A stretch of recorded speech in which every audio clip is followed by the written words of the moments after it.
நான் கொஞ்சம் லைட்டா எதிர்பார்த்தேன். ஹலோ குடிச்சிட்டு வந்திருப்பாங்க. எஃப்ஜேவுக்கும் வியானாவுக்கும் இருக்கு. அது பார்க்க ஃப்ரெண்ட்ஷிப் மாதிரி இல்லை, தேவையில்லை. அதுக்கு சரியாகவும் இல்லை அப்படின்னு சொல்லி சூப்பராக சொல்லியிருந்தாங்க. நாங்கன்னா அந்த ரிலேஷன்ஷிப் எனக்கு வேண்டாம், அந்த கோவத்தை காட்டுறாங்க. அதனால அந்த பிளே எனக்கு வேண்டாம் அப்படின்னு. ஏன்டா அந்த வேலை என்னன்னு ஒன்று இருக்கு, பல நாள் உங்களை விட்டு பிரிஞ்ச விளையாடும் உதவி இல்லைன்னா நீ இன்னும் கேவலமாக தான் போவ அப்படின்னு சொன்ன. ஹாய் வணக்கம் மக்களே, நிலாஸ் பார்க் சேனலுக்கு தங்களை அன்போடு வரவேற்கிறேன். நான் உங்கள் நிலா. இன்னைக்கு பிக் பாஸ் சீசன் 9 டே 56 என்ன நடந்துச்சுன்னு தான் பார்க்க போகிறோம். இந்த இந்த இந்த இன்னைக்கு நடந்ததெல்லாம் ஆணியை புடுங்கு, குளத்துல நிறைய நீர் இருக்குது அதை அது தேவைக்கு பயன்படுதான்றதுலாம் செகண்டரி.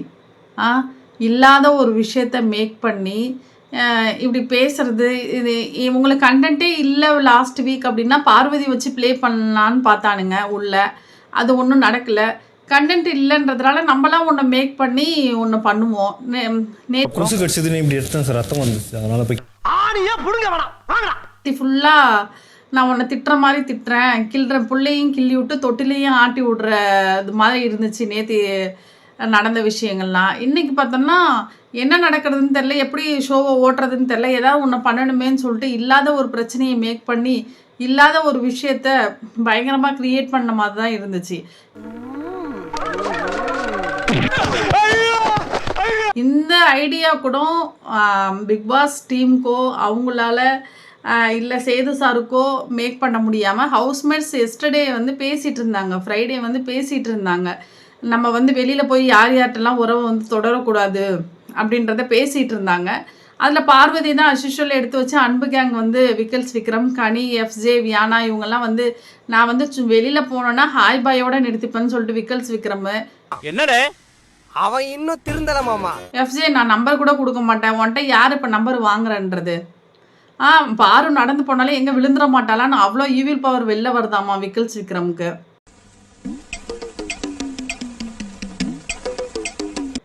அந்த ஹவுஸில் உள்ள கண்டஸ்டன்ட் எடுத்து கொடுத்த டாபிக் எடுத்து திரும்ப வச்சு உள்ளே வந்து யார் கூட தொடருவீங்க யார் கூட தொடர மாட்டீங்க அப்படின்னு ஒரு டாபிக்காமா. மொட்டை கடதாசின்னு ஒரு டாபிக்காமா.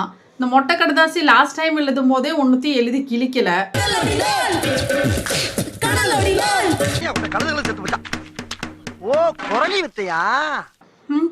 இதில் எழுதுனதுலே ரொம்ப காமெடியாக ரொம்ப கேவலமாக இருந்தது மொட்டை கடதாசின்ற கான்செப்டில். பார்வதி வந்து திருந்தாத ஜென்மங்கள் இருந்தேன்னா லாபம்ன்ற மாதிரி தான் இருக்குது. அறிவு இருக்கா கொஞ்சமாவது? என்ன பர்பஸ்க்காக உள்ளே போயிருக்கோம், என்ன அப்படி ஒரு ஃபீல் வருது? அந்த ஃபீலுக்கு ஒரு ஒரு குவாலிட்டியான பர்சனா, ஆக்செப்ட் பண்ணுற மாதிரி பர்சனா, இல்லை ஏதாவது கொஞ்சம் ஸ்பேஸ் கொடுக்குறவனா, இந்த பிள்ளையோட லவ்வை மதிக்கிறவனா கிடையாது. அவனே ஒரு ஆற்றுல ஒரு கால் சேத்துல ஒரு காலுன்ற மாதிரி மைண்டு ரெண்டு பக்கமுமே போயிட்டு வருது. ஸ்டேபிளான மைண்டே இல்லை. ஒரு விஷயத்தை கேட்டால் டக்குன்னு பதில் சொல்கிறவன் இல்லை. ஸோ அவனை போய் பார்த்துக்கிட்டு பேசிக்கிட்டு ஒரு ஃபீலிங் இருக்குன்னு போன விஷயத்த புடுங்காம இல்லாத ஆணையெல்லாம் உருவாக்கிட்டு உட்காந்துருக்கு இந்த பார்வதி. பண்றியடா கூடவே சுத்திரிய செவ்வால நீயாவது புத்தி சொல்லக்கூடாதாடா? எங்க கேக்குறான், நெருங்கி வா, விலகி போ, புடுங்கு, அது இது என்னையா லெட்டர் இது? அடுத்து விக்கல்ஸ் விக்ரமுக்கு ஃபுல் அண்ட் ஃபுல் வன்மத்தை கக்குன மாதிரி இருந்துச்சு. உன் கட்டை எடுத்து உன் மண்டையே அடிக்கணும் போல இருக்கு அப்படின்னு சொல்லி அது எழுதுனது ஓகே தான். விக்கல்ஸ் விக்ரமுக்கு எழுதுனது ஓகே. பட் இல்லாத ஒரு விஷயத்தை இவனுக்கு என்னத்துக்கு இவனுக்கு எழுதணும்னே தெரியல. தள்ளி போகாதே, என்னை விட்டு தள்ளி போகாதே என்றே. அடுத்து கனி வந்து ஃபுல் அண்ட் ஃபுல் வன்மத்தை மட்டுமே. வெளில போனால் வெளில மட்டும் இப்படி ஒரு பர்சனை பார்த்தோன்னா இவ பெரிய ஒழுங்கு கனி. இப்படி தான் வன்மத்தை கொட்டுறதா? நல்லதை கூட கெட்டதா பார்க்குற உங்களை மாதிரி ஆட்களை அவங்க கிட்ட ஒரு பாசிட்டிவ் கூட உங்களுக்கு தோணவே இல்லையா? அவங்களோட இன்னொரு பக்கத்தை நீங்கள் யாருமே பார்க்கல. எல்லாரும் கூடயும் சண்டை போடுவாங்க. சரியான ஒரு டாஸ்க்னு வரும்போது லாஸ்ட் டாஸ்கில் எஃப்ஜே கூட வா நம்ம சேர்ந்து விளையாடலாண்டா, அதெல்லாம் வேற எதையும் வச்சுக்காதுன்னு சொல்லி கூப்பிட்டது தான் பார்வதி. அதுக்கு முன்னாடி ஹோட்டல் டாஸ்கில் திவ்யா வந்து மேனேஜர்லேருந்து போயிட்டு விக்கல்ஸ் விக்ரம் வரும்போது அவ்வளோ டிஸ்கஸ் பண்ணி நம்ம எப்படி பண்ணலாம்டா, அப்படி பண்ணலாம், பயங்கரமாக கொண்டு போகலாம் அப்படின்னு சொல்லி சேர்ந்து தான் அவங்க பண்ணுறாங்க. ஸோ அப்படி ஒரு நல்ல கேரக்டர் இருக்குது. அதை ஏன் யாருமே எடுத்து வச்சு பேச மாட்டேறீங்க? எதாக இருந்தாலும் மூஞ்சுக்கு நேராக வந்து பேசுகிறாங்க, மற்றவங்களுக்கு ஸ்பேஸ் கொடுக்க மாட்டுறாங்க, ஒரு ஈவில் பவராக இருக்குது. இந்த மாதிரி இல்லாத ஒன்று அவங்க டைரெக்டாக அவங்ககிட்ட பேசுகிறாங்களேன்னு சந்தோஷப்பட்டுட்டு போகாமல் கனி ஃபுல் அண்ட் ஃபுல் வன்மத்தை கொட்டி வச்சிருக்கு. இல்லை இந்த கேம் இல்லை, ஏன் இந்த நாடு கூட நல்லா இருக்கும். அடுத்து அதில் இன்ட்ரெஸ்டிங் யாருன்னா இவர் சபரி வந்து சொன்னார், டேய் தலையோட டியூட்டி வர்றா, அப்புறமே தலை தீபாவளி கொண்டாடுறதெல்லாம் அப்புறம் போய் பார்க்கலாம் அப்படின்னு சொல்லி கழுவி ஏன் இதை நேராகவே போய் சொல்லாமே, நேராகவே பேசலாமே, அவங்கிட்ட சொல்லலாமே. தலை போஸ்ட்டை பற்றி திங்க் பண்ணு, நெக்ஸ்ட் தலை தீபாவளி பற்றி பிளான் பண்ணலாம். அதுக்கப்புறம் பார்த்தீங்கன்னா இவங்க சாண்ட்ரா, நீ காமெடின்ற பேரில் ஒன்று இருக்குது, அது காமன் சென்ஸே இல்லாமல் இருக்குது, இந்த வீடு ரொம்ப அமைதியாக இருக்குது, எப்போனா நீ திங்கும் போது தூங்கும் போது மட்டும்தான் அமைதியாக இருக்குன்னு சொல்லி பயங்கரமாக சாண்ட்ரா எழுதுனது அன்எக்ஸ்பெக்டட். நீங்கள் இந்த வீட்டில் செய்யும் காமெடியை விட உங்கள் சூழ்ச்சிகள் அதிகம். இல்லை, அமித் வந்து பிரஜனுக்கு எழுதியிருந்தாரு. என்னென்னா நீங்கள் வந்து பெஸ்ட்டு பர்ஃபார்மர்னு செலக்ட் பண்ணதை எல்லாம் ஆக்செப்டே பண்ண முடியல, அதில் ஏதோ ஒரு ஈவில் இருந்த மாதிரி இருந்துச்சு, அங்கங்கே அவருக்கும் வந்து தான் போகுது. ஆக்சுவலாக இவர் நல்லவரா கெட்டவரா எந்த கேட்டகரியில் வைக்கிறது, இவர் எப்படி ப்ளே பண்ணணும்னு நினைக்கிறாரு, இவரோட கேமோட ஒரு ஐடியா என்ன, இவரோட கேரக்டர் என்ன, இவர் என்ன நினைக்கிறான்றது இன்னை வரலும் புரியாத புதிராக இருக்கிறது அமித் தான். இவனோட நடவடிக்கை வெளியில விட்டு பாருங்க, அவன் நல்லா சிரிக்கிறான் பாருங்க. இவனோட நடவடிக்கை வெளியில விட்டு பாருங்க, அவன் நல்ல ஆக்ஷன் பண்ணுவான். அவரு அன்னைக்கு சபரிக்கும் பார்வதிக்கும் நடந்தப்ப ஷூ போட்டு வந்திருக்க வேண்டிய தானே அப்படின்னு கேட்டாரு. அந்த பெண்ணுக்கு எதிராக நடந்த விஷயத்தை இவர் குரல் கொடுக்கவே இல்லை. அப்போ லாஸ்ட் வீக் நடந்த டாஸ்கில் அது ரெகுலராக மந்த்லி ஒன்ஸ் வர்றது தானே, அது எல்லாருக்கும் தெரிஞ்சு தானே வராங்க அப்படின்னு சொல்லி அவ்வளோ அசால்ட்டாக சொல்கிறாரு. இந்த பக்கம் உங்களை பார்த்தேன், வெட்டி புதைச்சி தென்னகடை நட்டுப்படுவேன். அடுத்து பார்த்தீங்கன்னா தன்னோட ஷூவை காணணும் போது அப்படி ஹைப்பர் ஆகிறாரு, டென்ஷன் ஆகிறாரு. இதெல்லாம் ஒரு கேமா, இதெல்லாம் அசிங்கமா இல்லையா, இதெல்லாம் இப்படியெல்லாம் ஒருத்தவங்களை இரிட்டேட் பண்ணுவாங்களான்னு சொல்லி சொல்லும் பொழுது பாரு என்னோட சாரியை காணும்னு சொல்லி டென்ஷன் ஆகி ஹைப்பர் ஆகி அவங்க அழுவும் பொழுது ஜஸ்ட் சாரி கலராங்களா, இது ஒரு விஷயமா அப்படின்னு சொல்கிறேன். அப்போ உனக்கு வந்தா அது வந்து ஒரு பெரிய பிரச்சனை, அப்போ அடுத்தவங்களுக்கு வந்தால் அது ஒரு பெரிய ப்ராப்ளம் இல்லை. இது என்ன மாதிரியான மனநிலைன்னு தெரியல. இவர் வந்து ஃபுல் அண்ட் ஃபுல் வஞ்சன்ஸை வந்து பிரசண்ட்டை கொட்டினாரு. அப்போ அதை டேரக்டாகவே போய் கேட்டிருந்துருக்கலாம், இந்த மாதிரி நீங்கள் ப்ளே பண்ணுறது சரியில்லை, உங்களுக்கு இந்த மாதிரி கொடுத்ததெல்லாம் சரியில்லை அப்படின்றத டேரெக்டாகவே சொல்லியிருந்துருக்கலாம். அது ரொம்ப கேவலமாக இருந்துச்சு. நெக்ஸ்ட்டு பார்த்தீங்கன்னா சுபிக்ஷா வந்து வியானாவுக்கு எழுதுனது சூப்பராக இருந்துச்சு. என்னன்னா நீ வந்து லவ்ன்ற பேரில் ஒன்று பண்ணுற, அது வந்து லவ் மாதிரி ஃப்ரெண்ட்ஷிப்னு சொல்லி ஒன்று பண்ணுற, அது ஃப்ரெண்ட்ஷிப் மாதிரியே இல்லை, லவ் மாதிரியும் இல்லை, நீ ஒன்று எக்ஸ்ப்ளனேஷன் கொடுக்குற பற்றியா அது அதுக்கு சரியாகவும் இல்லை அப்படின்னு சொல்லி சூப்பராக சொல்லியிருந்தாங்க. அது பார்க்க ஃப்ரெண்ட்ஷிப் மாதிரி இல்லை, தேவையில்லை. இதில் இன்னொன்று ரம்யாவுக்கு வந்து ஃபஸ்ட்டு வந்து ஆதிரியை வந்து கடலை போட்டுட்டு இருந்தாப்புல எஃப்ஜே, அதுக்கப்புறம் ரம்யா வந்து கொஞ்ச நாள் யூஸ் பண்ணிட்டு இருந்தாப்புல. இப்போ என்னென்னா பிரச்சனை இதில் அது கிடையாது, இவங்களுக்கு அவங்க மேலே ஒரு க்ரஷ் ஆக்சுவலாக இருந்திருக்கு எஃப்ஜே மேலே. அவன் வந்து அது ஒரு மயிரா கூட மதிக்காதால இப்போ டென்ஷன் ஆகிட்டு இப்போ யாருக்கு எழுதுனான்னு எஃப்ஜேவுக்கு எழுதுறாங்க. அவளோட ஸ்லிப்பரை போய் தேடுற, அவள் துவைச்ச ட்ரெஸ்ஸை போய் காய வைக்கிற, அவளுக்கு ஊட்டி விடுற, அந்த கான்சன்ட்ரேஷன்லாம் முதல்ல விட்டுட்டு பிளேக்குள்ள வா அப்படின்னு சொல்லி ரொம்ப அழகாக ரம்யா வந்து எழுதியிருந்தாங்க. அது அவளோட ட்ரெஸ்ஸு காய போடுறது, ஸ்லிப்பர் தேடுறது எல்லாம் உண்மைதான். அடுத்து வந்து இந்த வீட்டில் அதிகமாக யாருக்கு லெட்டர் எழுதியிருந்தாங்கன்னா திவ்யாவுக்கு தான் எழுதியிருந்தாங்க. நீ வந்து ஆப்போசிட்டில் சொல்ல வரதை கேட்கவே மாட்ற, நீ உனக்கு ஒரு பாயிண்ட் வச்சுக்கிற, அந்த பாயிண்ட்டை விட்டு வெளில வர மாட்ற, எதாக இருந்தாலும் ரொம்ப ஸ்பீடாக பேசுகிற, உனக்கு பிடிச்சவங்கள்ட்ட மட்டும் போய் உட்காந்து பேசுகிற, இதெல்லாம் வந்து ரொம்ப வேல்யூபிளான பாயிண்ட்ஸு, அது கரெக்டான பாயிண்ட்ஸும் கூட. ஸோ அவங்க கூட வந்து பேசுகிறதோ இல்லை கம்யூனிகேஷன் வச்சுக்கிறதோ எனக்கு விருப்பம் கிடையாது அப்படின்னு சொல்லி நிறைய பேர் ரொம்ப ஜென்யூனாக சொல்லியிருந்தாங்க. அது கண்டிப்பாக ஆக்செப்ட் பண்ணுற பாயிண்ட்ஸ் தான். அவங்க நிஜமாலுக்குமே அப்படி தான் இருக்கிறாங்க. ஒரு டீம் கேமை சாண்ட்ரா அண்ட் பிரஜனோட விளையாடாதீங்க. கம்ருதீன் வந்து பார்வதிக்கு எழுதுறானாமா. என்னன்னா ஓடுற பஸ்ஸில் எப்போ யாரை நீ தூக்கி போடுவோன்னு தெரியாது, உன்னோட கண்டென்ட்டுக்காக உன்னோட பிளேவுக்காக நீ யாரை எப்போ வேணாலும் பலிக்கடை ஆக்குவோன்னு சொல்லி அசிங்கமாக கேவலமாக எழுதுறாப்புல. தனியாக போய் சாரி கேட்குற, உன்னை நம்பி கேம் ஆடவே பயமாக இருக்கு. இதை வந்து அவங்கக்கிட்டே போய் சொல்லாமே, பார்வதிக்கிட்டே போய் சொல்லாமே. ஒரு 2 டைம் வந்து இல்லை இந்த பிளே வந்து நான் இன்னும் ரேஷன் கார்டு வாங்க வர மாதிரி இருக்குன்னு சொல்லி பார்வதிட்ட சொன்னேன்னா, இல்லை இது சரியே வராது, எனக்கு அரோரா தான் எல்லாம்னு சொல்லி ஸ்டேபிளாக முடிவெடுக்க வேண்டியது யார்? போய் வியானாட்ட கார்டனில் உட்காந்துட்டு இல்லை வியானா வந்து கேட்குது நீ வெளியில் போயிட்டு கண்டினியூ பண்ணுவியா அப்படின்னா, இல்லை நான் பண்ண மாட்டேன் அப்படின்னா, ஏன் பண்ண மாட்டேன் அப்படின்னு சொல்லும்பொழுது, இல்லை அவங்க நிறைய ரெஸ்ட்ரிக்ஷன் வைக்கிறாங்க இந்த வீட்டில், இவங்க உங்கள்கிட்ட தான் பேசணும்னு சொல்லி, ஸோ வெளியில் போய் அப்படி இருந்தால் அது எனக்கு செட் ஆகாது, என்னால் அப்படி இருக்க முடியாது அப்படின்னா, அப்புறம் என்ன ஆணிக்கு நீ போய் பேசுகிற? பகல் ஃபுல்லாக அரோரா, நைட்டு ஃபுல்லாக பார்வதி கூட போய் தேடுறது. பார்வதி மூஞ்சில் அடிக்கிற மாதிரி ஒரு முறை சொன்னிச்சு, இதே இந்த நைட்டில் வந்து பேசாத, உன் ஃப்ரெண்ட்ஸ்லாம் இருக்கும்போது வந்து பேசு, போ கிளம்பு அப்படின்னு சொன்னிச்சு. இதில் முடிவெடுக்க வேண்டியது யாருன்னா பார்வதி தான். இது வேண்டாம், இது செட் ஆகாது, இதை வந்து நம்ம ட்ராவல் பண்ணக்கூடாதுன்னு முடிவு எடுக்கிறது அதுதான். அது என்ன நினச்சிட்டு இருக்கு, இது ஒரு ஜாலியாக, இது ஒரு ஃபன்னாக, இது ஒரு என்டர்டெயினாக அவ்வளோக்கு தெளிவாக யோசிக்கிற ஒரு பொண்ணு உள்ளே போய் ஏன் அப்படி காதல்ன்ற ஒரு வலையில் மாட்டிக்கிட்டு அலையுதுன்னே தெரியல. என்ன அப்படி ஒரு டிஃப்ரெண்டான ஃபீலுன்னு தெரியல எனக்கு ஆக்சுவலி. பார்த்து அவ எப்போ இந்த செவர் நம்மள காவ்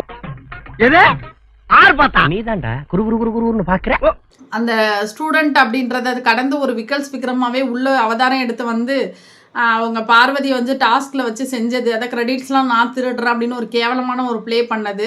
அடுத்து சம்மந்தமே இல்லாமல் ஒஸ்ட்டு பிளேயர்னு சொல்லி வினோத்தையா நீ தூக்கிட்டு போன எஃப்ஜே அப்படின்னு சொல்லி கேட்குறது.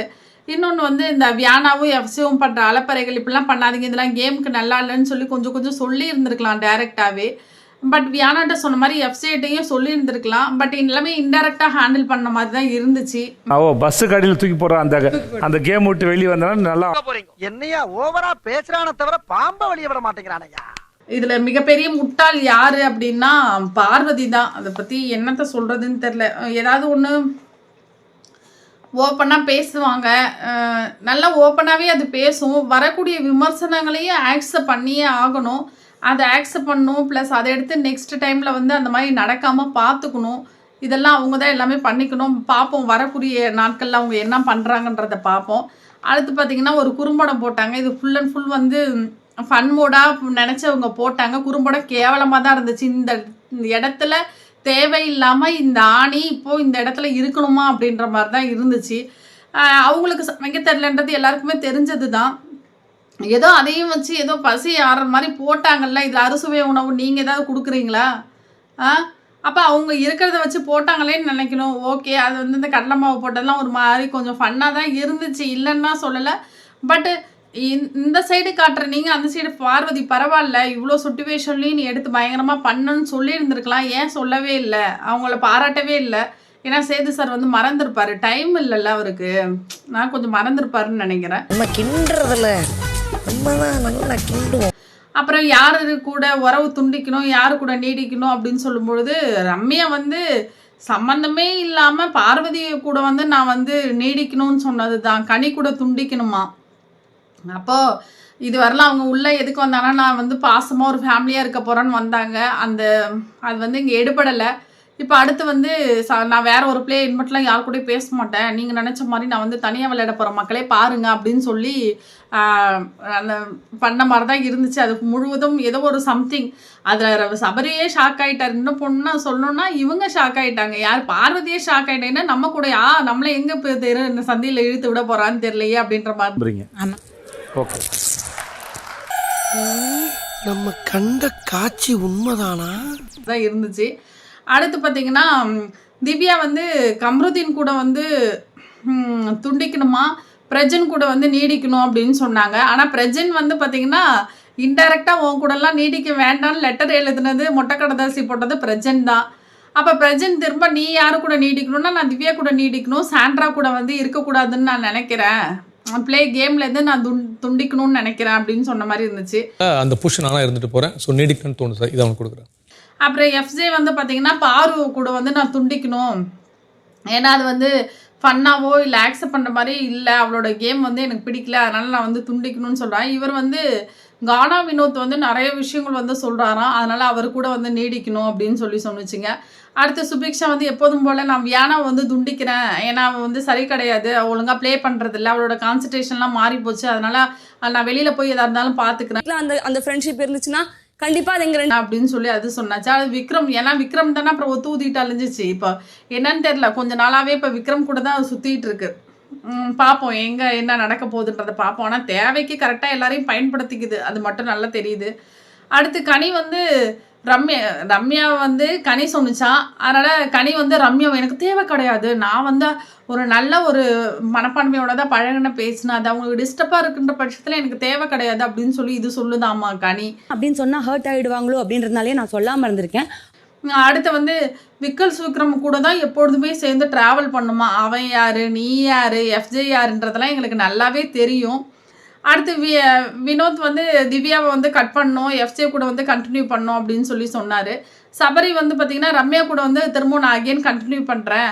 அமித் வந்து அவரோட உண்மையான சைடு எனக்கு இன்னும் தெரியவே இல்லை, ஸோ அதெல்லாம் பார்க்கணும், அதுக்கப்புறமேலே கண்டினியூ பண்ணிக்கலாம் அப்படின்ற மாதிரி சொன்னார். ஸோ இது எல்லாமே எப்படின்னா நமக்கே தெரிஞ்சிச்சு யார் வேணும் யார் வேண்டான்றது. இது கூட பர்சனல் வெஞ்சன்ஸ் வச்சு பண்ணுற மாதிரி தான் இருந்துச்சு. ஆனால் இதில் கிறுக்கு மாதிரி பண்ணது யாருன்னா கம்ருதீன் வந்து பார்த்திங்கன்னா திவ்யா கூட கட் பண்ணுறாராம். அது அவங்களுக்குள்ள பிரச்சனை வந்துக்கிட்டே இருந்துச்சு. அரோரா கூட திரும்ப கண்டினியூ பண்ணுறாரு. ஏன்னா அரோரா தான் இவங்களோட எல்லா டெவலப்மெண்ட்டுக்குமே இவரோட ஒவ்வொரு விஷயத்தையும் சொல்லி கரெக்டாக கைட் பண்ணுறது வந்து அரோரா தானா. ஆனால் அரோரா எப்படி ஸ்மார்ட்டாக ப்ளே பண்ணுச்சு தெரியுமா? நான் யாரு கூட வந்து கண்டினியூ பண்ணுறேன் கூட தான் உட்காந்து அழுவேன்.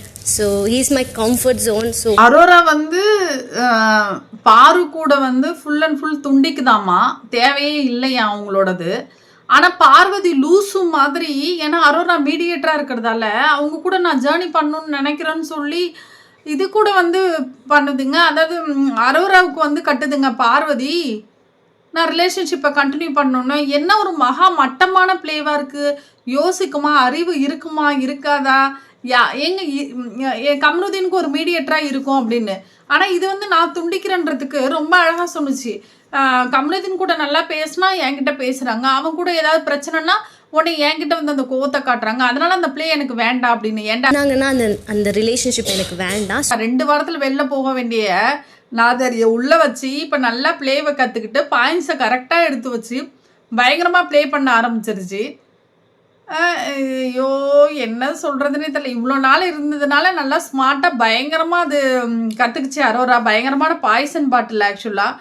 பட்டு இடையில ஒரு பிரேக் வரும்பொழுது நீ எனக்கு ஐஸ்கிரீம் கொடுக்க மாட்டேன், பட் என்னால் அப்படிலாம் இருக்க முடியாது கம்ருதீன், நான் ஆக்சுவலாக துண்டிக்கணும்னு உனக்கு தான் நான் கட்டணும், ஏன்னா உன்னோட பிளேவாவது நல்லா இருக்கணும்னு நினச்சேன். ஆனால் என் மனசு வரமாட்டேங்குதுடா, என்ன பண்ணுறது, நான் வந்து மாட்டிக்கிட்டேன், அதனால தானே உனக்கு கொடுக்கல அப்படின்னு சொல்லி ஒரு எக்ஸ்பிளனேஷன் வேற. ஷோ பார்வதி யாருமா நீ? யாருக்கிட்டேயுமே சொல்லாம நம்ம கிட்ட மட்டும் சொல்லி நம்ம நிம்மதியை தரிசாக்கிட்டானே. விக்கல்ஸ் விக்ரமும் இதில் ஒன்று ஸ்மார்ட்டாக ஒரு ப்ளே பண்ணார். என்னன்னா இவர் வந்து பார்வதி கூட வந்து கண்டினியூ பண்ணுமா. உண்மையிலேயே இது ரொம்ப ஸ்மார்ட்டான பிளே. அவன் கேம்ஸை மட்டும்தான் பார்க்குறான், அதில் மட்டும்தான் ஃபோக்கஸ் பண்ணுறான். அதுக்கு ஒரு நல்ல எக்ஸாம்பிள் இதுதான். பார்வதி கூட வந்து நான் கண்டினியூ பண்ணணும்னு நினைக்கிறேன்.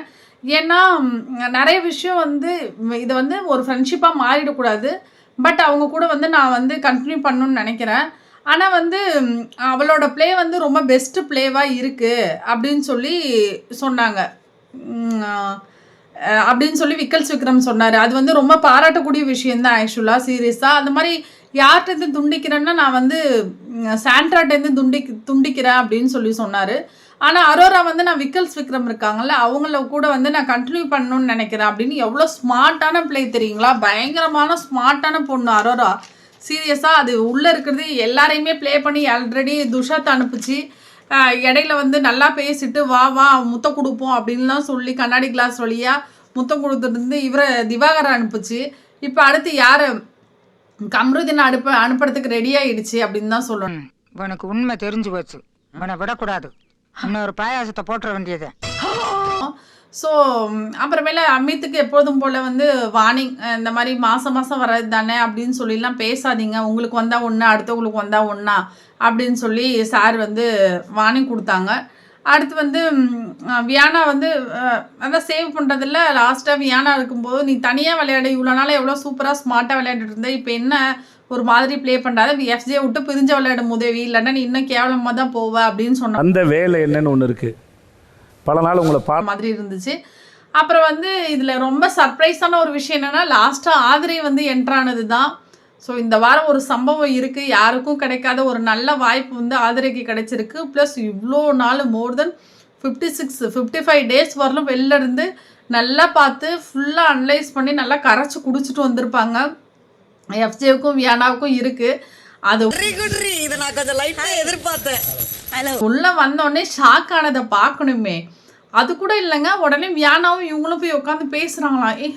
நம்ம இவ்வளோ நாளாக இப்படி இருந்தோம்ல, அதை வந்து இப்படி ஆக்கிக்கு இவ்வளோ மட்டும் ஆக்கிக்கலாம், இப்படிலாம் ரொம்ப போயிட வேண்டாம். ஏன்னா திடீர்னு அந்த ஒரு மாற்றம் வந்து தெரிஞ்சிச்சுன்னா அது டிஃப்ரெண்ட்டாக இருக்கும், அதனால் நம்ம அப்படி மாறிக்குவோம், எனக்கு ஒன்றும் பிரச்சனை இல்லை அப்படின்னா எஃப்ஜே ஒன்று இல்லை, நான் உனக்கு என்னைக்கு ஸ்லிப்பர் தேடினேன், என்னைக்கு ட்ரெஸ் காயப்பட்டேன், இந்த மாதிரிலாம் லெட்டர் எழுதும் போது தான் நம்ம உட்காந்து என்ன சும்மா நார்மலாக தானே பேசிப்போம். அந்த ஃபுல் டேயில் பெருசாக எனக்கு ஏதாவது தப்பு இருக்கா, இல்லை ஆதிரைக்கும் எனக்கும் இருந்தது வேற. அது வந்து ஒன் சைடு. அவன் மட்டும்தான் என்னை லவ் பண்ணா. எவ்வளோ பெரிய விஷயத்த அப்படி நார்மலைஸ் ஆக்குறான். இனி ஆதிரை வந்துருச்சுல, இனி உனக்கு தெரியும் யாரு நீ யாரு, நீ என்ன பண்ண, நீ எப்படியாப்பட்டவன்றதெல்லாம் இனி கண்டிப்பாக தெரியும். கொஞ்சம் கூட பாதகமே வைக்காமல் பயங்கரமாக உன்னை வச்சு செய்ய போதும் ஆதிரை. ஸோ இனி வரக்கூடிய நாட்களில் என்ன நடக்குதுன்னு பார்ப்போம். வீக்கெண்ட் வந்து கிழிச்சு போட்ட பேப்பர் மாதிரி தான். ஒன்றும் அந்தளவுக்கு ஒன்றும் கிழிக்கவும் இல்லை, ஒன்றும் நல்லாவும் இல்லை, இன்ட்ரெஸ்டிங்காகவும் இல்லை. இனி வரக்கூடிய நாட்களில் என்ன நடக்குதுன்னு பார்க்க போகிறோம். Thank you so much guys. Support பண்ணுங்கள், ஷேர் பண்ணுங்கள், உங்கள் வேல்யூபிளான கமெண்ட்ஸ் கொடுங்க. Thank you so much.